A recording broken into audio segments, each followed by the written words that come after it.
बोलो सतगुरुदेव की जय हो। बोलो सतगुरुदेव की जय हो।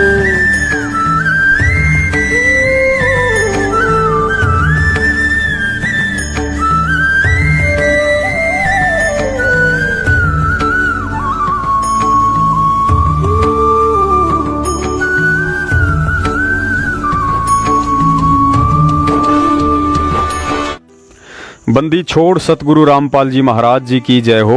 परमात्मा की सभी प्यारी आत्माओं को पवनदास का सत्साहेब। पुण्यात्माओं, आपने सैकड़ों बार सतगुरु रामपाल जी महाराज जी के सत्संगों में सृष्टि रचना सुनी होगी। 2014 से पहले प्रकाशित सभी पुस्तकें जैसे पवित्र ज्ञान गंगा, आध्यात्मिक ज्ञान गंगा, धरती पर अवतार, गहरी नज़र गीता में, यथार्थ कबीर पंथ परिचय, भक्ति सौदागर को संदेश और कौन कितने पानी में भी सृष्टि रचना पढ़ी और देखी होगी। लेकिन सतगुरु रामपाल जी महाराज जी ने कभी भी और कहीं भी इस बात का कोई उल्लेख तक नहीं किया है कि सतलोक में मैथुन क्रिया से भी संतान उत्पत्ति होती है। लेकिन 2014 के बाद मनवत सतलोक आश्रम मैनेजमेंट हरियाणा की एक पुस्तक जीने की राह में पेज नंबर 146 पर इस बात का जिक्र अवश्य है कि सतलोक में दो तरह से संतान उत्पत्ति होती है। पहली शब्द शक्ति से और दूसरी मैथुन क्रिया से। मैथुन सृष्टि का मतलब होता है रजोगुण के प्रभाव से कामातुर होकर माता पिता के आपसी शारीरिक इंद्रिय मिलन से। गुरुजी ने बताया कि सतलोक में हमारा शरीर 5 तत्वों से नहीं बल्कि एक नूरी तत्व से निर्मित होता है। वहाँ हाड़ मांस और चाम की देह नहीं है, जिसे शुक्रम अकायम असनाविरम भी कहा जाता है। मतलब शुक्राणु और नाड़ी तंत्र रहित शरीर है। अर्थात नीचे इस वीडियो में गुरुजी ने स्पष्ट कर दिया है कि सतलोक में हमारा शरीर माता पिता के सहयोग से नहीं बनता है। कि अचिंत तेरे बस का नहीं है सृष्टि रचना करना, आगे से सब रचनाएं मैं स्वयं करूंगा। परमात्मा ने ये लीला इसलिए की थी कि ये बालक कहीं बाद में अपना जीवन कर्म ना बिगाड़ लें, इनकी फड़क निकाल दूं, इनका भ्रम मिटा दूं कि समर्थ ही कार्य सब कर सकता है, जीव के बस का नहीं। अचिंत चुपचाप बैठा रहा, अक्सर पुरुष वहां जा करके सो गया, उसके बस की बात नहीं, इसको कैसे जगाऊं। तो जीव जीव ही रहेगा और पीव पीव ही है। परमात्मा परमात्मा ही होता है। इसलिए परमेश्वर ने कहा कि अब तुम बीच में टांग मत अड़ाना, तुम्हारे बस का नहीं है कुछ भी, मैं स्वयं ही सब करूंगा। इससे परमात्मा ने उसके बाद हम सभी आत्माओं को, असंख्य आत्माओं को अपनी वचन शक्ति से वहां सतलोक में भर दिया। हम सभी वहां आनंद से रहने लगे। वहां कोई दुख नहीं था, कोई कष्ट नहीं था, किसी चीज का अभाव नहीं था। सब भंडारे भरे रहते हैं, काजू किस्मत सेब संतरे वहाँ के जो फल हैं, मेवा है, वो सदाबहार बाग हैं। अमृत आहार है, अमृत ही वहाँ का जल है। और कोई काम नहीं, ये नाड़ी वाला शरीर नहीं, शुक्रम अकायम असनाविरम।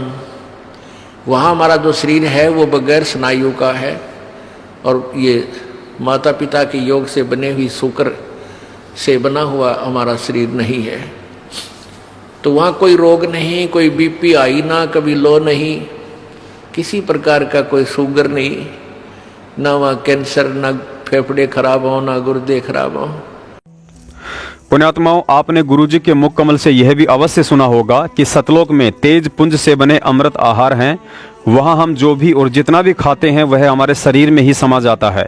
कहने का मतलब है कि सतलोक में अमृत आहार के बाद लैट्रिन और पेशाब नहीं करना पड़ता है, अर्थात गुदा द्वार और मूत्र द्वार है ही नहीं। तो पुण्यात्मा विचार करो, जब सतलोक में लैट्रिन और पेशाब के लिए गुदा द्वार और मूत्र द्वार नहीं है तो भला फिर मैथुन क्रिया से बच्चे उत्पन्न करने के लिए योनि द्वार कैसे हो सकता है।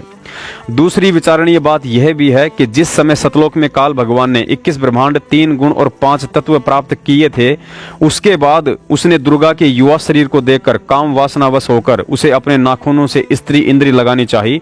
तो उसी समय परमात्मा ने उसे सतलोक से यह कहते हुए देश निकाला दे दिया था कि सच्चे लोक में यह बकवाद नहीं चलती है। अब आप जी स्वयं विचार करो, यदि उस सच्चे लोक में यह मैथुन क्रिया वाली गंदी बकवास चलती या पहले से कहीं चल रही होती तो परमात्मा काल और दुर्गा को सतलोक से निकालने के बजाय सतलोक के उसी क्षेत्र में रख लेते जहां मैथुन सृष्टि होती है। हम जितने भी यहाँ दुखी हो रहे हैं उतना ही परमात्मा भी हमसे दुखी है, हमारे कारण दुखी है। अब कारण क्या था कि सतलोक में इस काल ने गलती की थी और हमने भी गलती की, क्योंकि हम अपने पिता को छोड़कर ये जब तप कर रहा था इसकी तरफ आसक्त हो गए। हम अपने परमात्मा को छोड़कर हम पतिव्रता पद से गिर गए और हम इसको चाहने लगे भगवान को छोड़कर, जो हमें सर्व सुख देव था, सारी सुविधाएं थी, वहां कोई दुख नहीं था, कोई काम नहीं था, नष्कर्म में मुक्ति वहां प्राप्त होती है, बिना काम किए वहां मिलता है आपको। तो हम वहां गलती हमने की, जिसका दंड आज हम यहां भोग रहे इसके साथ आ गए। इसने वहां एक और भयंकर गलती की कि जब ये दुर्गा युवा थी, परमात्मा ने इसको युवा बना करके इसके पास भेजा था और हम सब आत्माओं को दुर्गा के शरीर में प्रवेश कर दिया था सूक्ष्म रूप में, और इसको कहा था बेटी तू वचन से जितने जीव कहेगी बना देना, बना सकती है, तेरे को मैंने पावर दे दी, कबीर भगवान ने कहा था। अब इस काल भगवान ने वहां इसके साथ बदतमीजी की थी, उस सच्चे लोक में यह बकवाद नहीं चलती, इसने बलात्कार करने की सोची थी, जिस कारण से इसको वहां से निष्कासित कर दिया। पुण्यात्माओं, थोड़ा ज्ञान को आधार बनाओ। परमात्मा का भक्ति मार्ग देखा देखी का नहीं बल्कि ज्ञान आधार का है। संगत आज बिन पैंदे के लोटे की तरह लुढ़कती जा रही है। आखिर फिर कब परमात्मा के ज्ञान को आधार बनाकर सतलोक जाने के काबिल बनेंगे? सतसेवकों द्वारा सतलोक में मैथुन क्रिया का विरोध किए जाने से सतलोक आश्रम मैनेजमेंट वालों की पुस्तक जीने की राह को भक्तों ने समाज में बेचना छोड़ दिया, तो हाल ही सतलोक आश्रम मैनेजमेंट वालों ने गुरुजी के एक सत्संग को ढाल बनाकर संगत पर अपना एक और डोरा डाला है जो चलने वाला नहीं है। इन्होंने गुरुजी का एक वीडियो भेजा है जिसमें गुरुजी कह रहे हैं कि सतलोक में दो प्रकार से काया अर्थात शरीर बनता है, पहला नाद से और दूसरा बिंद से। उनकी छाया कहो रे भाई तोन छाए घट सब समाई, दो स्वरूप आदि सैदानी, दो स्वरूप काया बंदानी, तीसरा रूप रहित है आप भेद लखो ती गुरु प्रताप। ते प्रतिमा दो है भाई, एक नारी एक पुरुष कहाई, जिसका भेद कहो समझाई, एक नाद एक बिंद कहाई। अब ये बहुत लंबी कहानी है, फिर बताएंगे। इसका अर्थ ये है कि वहां परमात्मा ने, वहां पर जो परमात्मा सतलोक के 3 डिवीजन है, बाहर के स्थान, बाहर बाह्य क्षेत्र में तो जैसे दिल्ली अपना एक भारत की राजधानी है, तो बाहरी क्षेत्र तो ग्रामीण क्षेत्र है, बाहरी दिल्ली कहलाते हैं। फिर वो बाजार बजूर आगे बीच में दूसरे नंबर, तीसरे पर जहां अपना प्रधानमंत्री राष्ट्रपति भवन है वो मेन दिल्ली है। ऐसे 3 स्थान है। तो वहां पर जो बाहरी क्षेत्र है उसमें तो पहाड़, हीरे, पन्नाओं के पहाड़, वृक्ष, फलदार वृक्ष, बाग बगीचे बहुत लंबे विस्तार है। उसके बाद फिर स्त्री पुरुष रूप में सभी हंस रहते हैं। नेक्स्ट पोर्शन में वो बिंद के हैं, बिंद से, और उससे नेक्स्ट जो स्थान है वो केवल नाद से यानी वचन से बनते हैं वहां उनकी उत्पत्ति, और वहां फिर सतपुरुष परमात्मा का स्थान है। इसका अर्थ ये है। पुण्यात्माओं, भले ही आप गुरुजी के इस सत्संग को एक बार पुनः सुन लेना, क्योंकि गुरुजी ने जो वचन बोल दिया है वह वचन हम सत्सेवकों के लिए आदि अनादि परम सत्य है। लेकिन ध्यान देना, इस वीडियो में गुरुजी ने केवल नाद और बिंद से उत्पत्ति बताई है, ना कि मैथुन जैसी गंदी क्रिया से। और हमारा विरोध जीने की राह पुस्तक में केवल मैथुन क्रिया को लेकर है, और जब तक रहेगा तब तक कि गुरुजी आश्रम में आकर स्वयं इस विषय पर कोई टिप्पणी नहीं करते हैं, क्योंकि हमारा पिता कभी भी दोगली बात नहीं कर सकता है। दोगली बात वही करता है जो दोगला होता है। पीछे से 10-20 दिन यह बकवास चली थी, अब सेट हो गया। गुरुजी का मेरा आदेश और मेरे सामने आप कहो कि क्या आपने ऐसा बोला है और मैं नाराज हो जाऊंगा, यह भी स्वीकार होगी। तो ये ऐसे कुसंगत होती है, वो बर्बाद करती है उन्हीं को जो मंद बुद्धि होते हैं। नहीं तो ज्ञानवान तुरंत सोच लेते ये कोई बात है। इतने दिन हो गए गुरुजी ने, 15 साल हो गए, मैं नाम देते न किसी को ऐसा कुछ कहा नहीं, कोई ऐसी दोगली बात करी नहीं। पुण्यात्माओं, दास वीडियो में ऊपर जिक्र कर चुका है कि गुरुजी ने कभी भी अपने सत्संगों और पुस्तकों में सतलोक में मैथुन क्रिया से संतान उत्पत्ति नहीं बताई है, जो अटल सत्य है। रही बात सतलोक में बींद से या अन्य सैकड़ों तरीकों से उत्पत्ति की, तो यह विषय हमारा नहीं है। परमात्मा की मर्जी, वे चाहे तो लाखों तरीकों से संतान उत्पत्ति करें। हम कौन होते हैं बोलने वाले, लेकिन हमारा विषय केवल मैथुन क्रिया से उत्पत्ति का है, जिसका गुरुजी ने ऊपर के 2 सत्संगों में बिल्कुल खंडन कर दिया है। जब सतलोक में बिना बादलों के बरसात हो सकती है, बिना सूर्य के प्रकाश हो सकता है, बिना गाय और भैंस के दूध दही के सरोवर हैं, बिना पत्थरों के पहाड़ हैं, बिना वृक्षों के फल हैं, बिना हाड़ मांस और चाम के शरीर है, तो भला बिना मैथुन क्रिया के बिंद यानी बूंद से संतान उत्पत्ति क्यों नहीं हो सकती है। रही बात बिंद से उत्पत्ति की, तो पुण्यात्माओं, सतलोक में बिंद सृष्टि भी कितनी पाक पवित्र होगी और उसका क्या प्रारूप हो सकता है, हम नीचों को समझाने के लिए इसका उदाहरण भी गुरुजी ने पहले से ही दे रखा है। मोर पक्षी कभी भी मैथुन क्रिया से संतान उत्पत्ति नहीं करता है। नाचते समय मोर की आंखों से आंसुओं की कुछ बींद यानी बूंद निकलती है, जिसे मादा मोर अपने मुंह में समा लेती है और उसी क्रिया से फिर अंडे उत्पन्न करती है। इसके बाद गुरुजी ने बताया कि कुछ पक्षी ऐसे भी हैं जो अपनी दृष्टि से भी बच्चे उत्पन्न करते हैं, जैसे अलल पक्षी। उन्हें शारीरिक मिलन अर्थात संभोग क्रिया या मैथुन क्रिया की जरूरत नहीं होती है। महाभारत के पांडु, विदुर और धृतराष्ट्र का जन्म भी मुनिवर व्यास के द्वारा दृष्टि क्रिया से ही हुआ था। फिर हम नीच प्राणी कैसे सोच सकते हैं कि सतलोक में मैथुन जैसी गंदी क्रिया से परमात्मा अपनी हंस आत्माओं की उत्पत्ति करेंगे। आप भक्तों को भ्रमित करने के लिए सतलोक आश्रम मैनेजमेंट वालों ने अभी 15-20 दिन पहले ही गुरुजी का यह नाद बिंद सृष्टि वाला सत्संग दिखाया है, लेकिन आप लोगों को पता नहीं है कि हम सत्सेवकों ने आज से 6 महीने पहले ही ट्रू वीडियो चैनल पर एक वीडियो बनाकर आप भक्तों को कबीर सागर के सरलार से ही दिखा दिया था कि सतलोक में परमात्मा ने स्त्री पुरुषों के सहयोग से कुछ अच्छी हंस आत्माओं की उत्पत्ति की प्लानिंग की थी। देखिए कबीर सागर का सरलार्थ पेज नंबर 335, जहां गुरुजी ने संकेत दिया है कि धर्मदास जी को कबीर साहिब जी कह रहे हैं कि धर्मदास, तू मेरा अंश है, मैं तुझे एक अति गुप्त भेद बताता हूं जो अभी तक तुमसे छुपा रखा है।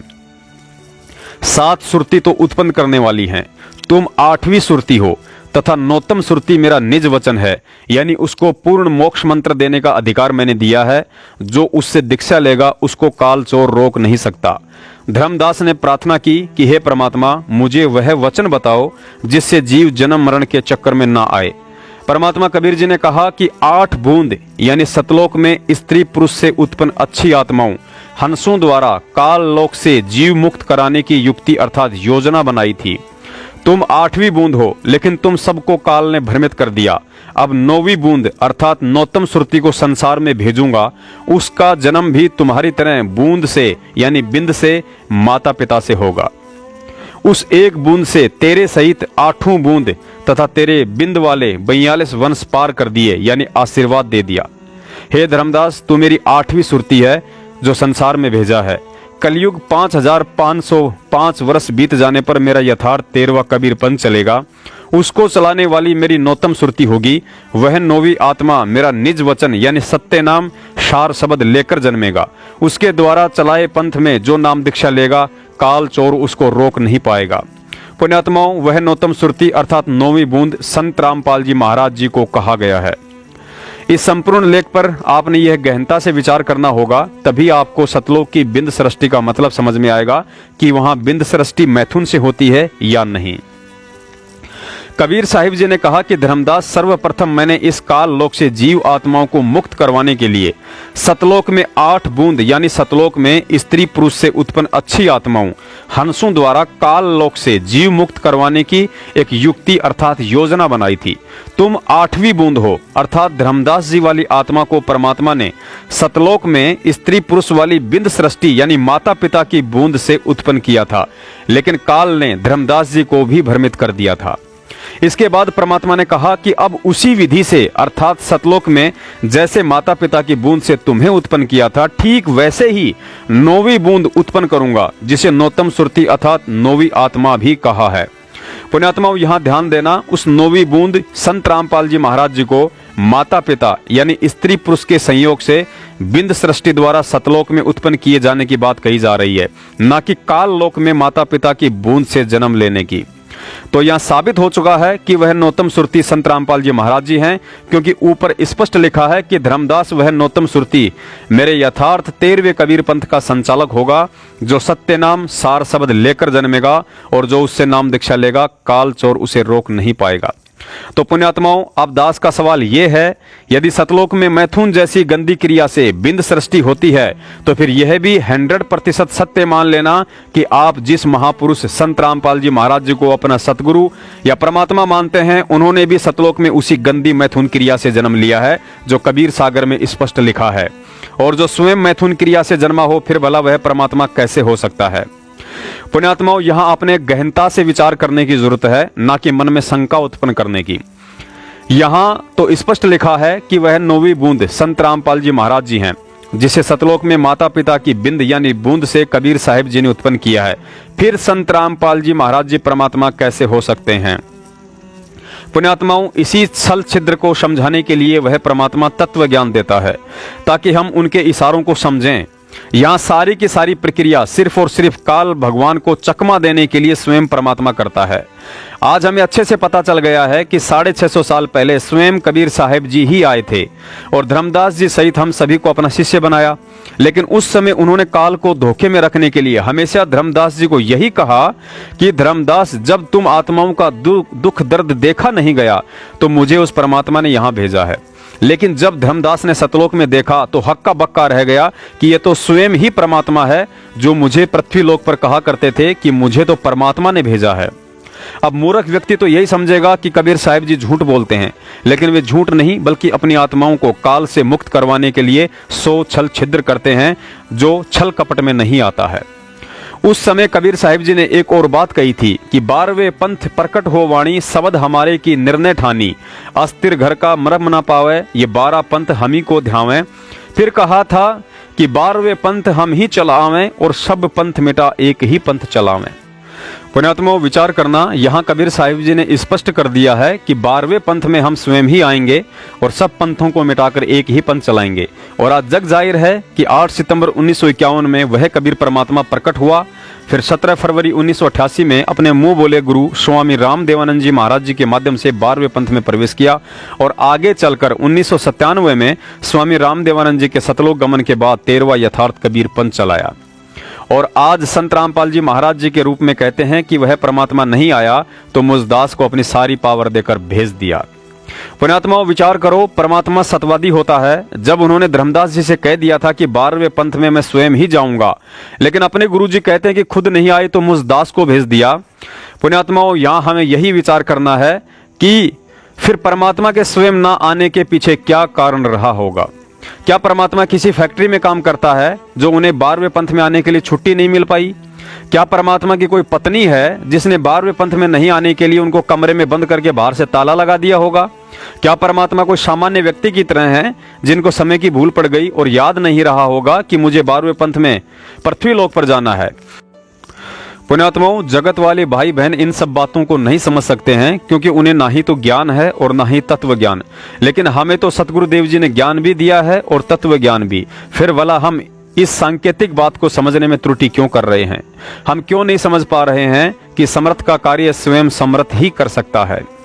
आज संत रामपाल जी महाराज जी के रूप में कबीर साहिब जी ने कितने इशारे कर डाले कि इस धनाना वाले जाट के चोले में मैं स्वयं कबीर बैठा हूं।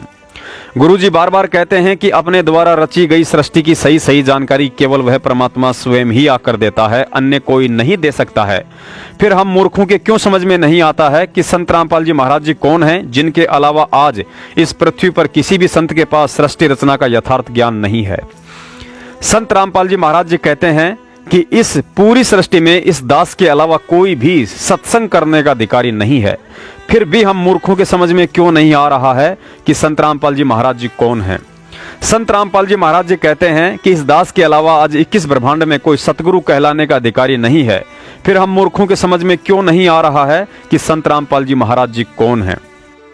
पुण्यात्माओं, विचार करने की बात है। हमें तत्व ज्ञान सतगुरु रामपाल जी महाराज जी दे रहे हैं, हमें नामदान सतगुरु रामपाल जी महाराज जी दे रहे हैं, हमें आशीर्वाद सतगुरु रामपाल जी महाराज जी दे रहे हैं, हमें मोक्ष मंत्र सतगुरु रामपाल जी महाराज जी देंगे।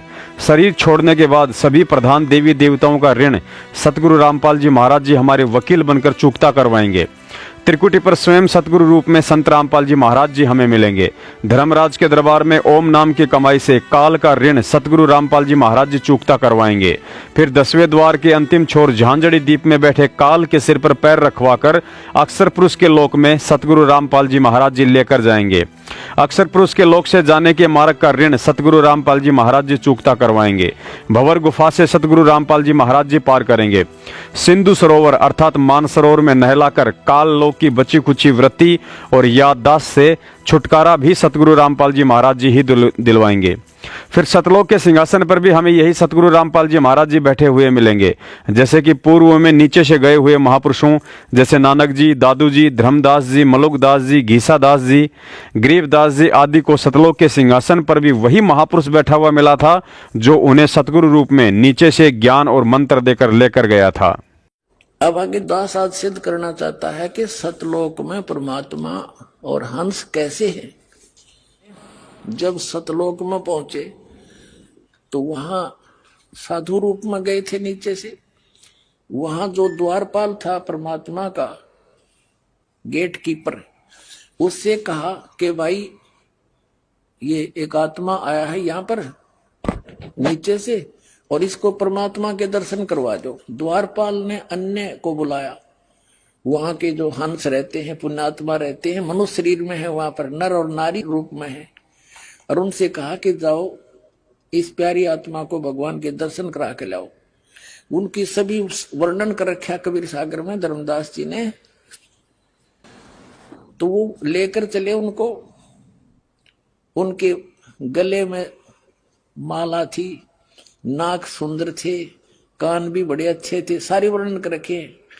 और वहां जाकर जब धर्मदास जी ने देखा कि ये तो वही महात्मा है जो मेरे साथ नीचे आया था, लेकिन वो वहां पर उनके एक रोमकूप की करोड़ सूर्य करोड़ चंद्रमा मिला दे इतनी शोभा थी, नर आकार में सिंहासन पर विराजमान थे।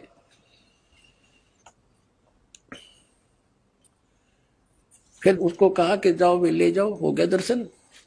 अब जब धर्मदास जी वापस आए तो परमात्मा फिर उसी रूप में आगे बैठे पाए।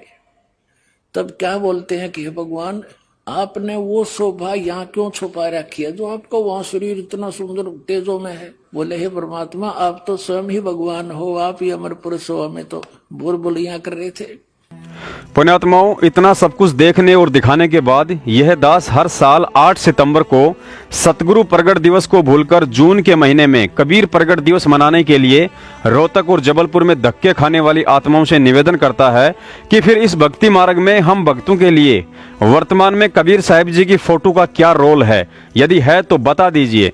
कबीर साहिब जी का रोल केवल 650 साल पहले था, आज नहीं है। आज केवल सतगुरु रामपाल जी महाराज जी का रोल है जो स्वयं कबीर बनकर हम गधों की आंखें खोलने का प्रयास कर रहे हैं। लेकिन कहावत है कि गधे की आंखों में देसी घी डालो तब भी यही कहेगा कि भाई आंखें फोड़ेगा क्या। तो उम्मीद करते हैं कि आप लोगों की समझ में आ गया होगा कि नाद, बिंद और मैथुन में क्या अंतर होता है, और आज के बाद हमें प्रतिवर्ष 8 सितंबर को सतगुरु प्रगट दिवस ही क्यों मनाना है और अब कबीर प्रगट दिवस क्यों नहीं मनाना। बाकी आपकी मर्जी, क्योंकि भक्ति मार्ग के फैसले दबाव में नहीं, सतगुरु के ज्ञान को आधार बनाकर बुद्धि विवेक से स्वयं ही लेने होते हैं। क्योंकि हम सत्सेवक किसी की बैसाखी बनकर उसका बोझ अपने कंधों पर नहीं उठाना चाहते। सत साहेब, बंदी छोड़ सतगुरु रामपाल जी महाराज जी की जय हो। सत साहेब।